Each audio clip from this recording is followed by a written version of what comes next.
Иако температурите се релативно ниски, а во утринските и вечерните часови се спуштаат уште повеќе, грејната сезона не започна за сите. Сиромаштијата не ги пали печките. Да влезите кај мене да ве одведам како у фрижидер. Јас не се греем, штедеме, што да правам, сама сам со 14.300 плата, сама сам, не се греем оше, покривам си се на сабале, со кебе, со тоа. Па дрва не сме купили уште. Дрвата станаа поскапи од златото. Кебето покриjem се и така.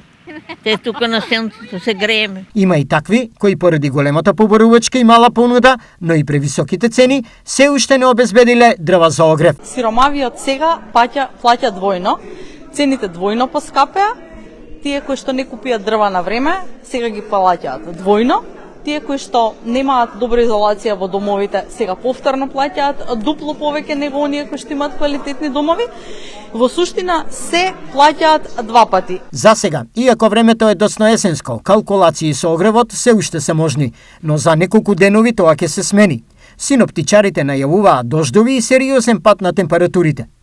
Од друга страна, во градинките и училиштето денеска грејната сезона започна. Грејната сезона е отпочната, но она која што е наша цел е нормално овие услови да се подобрат.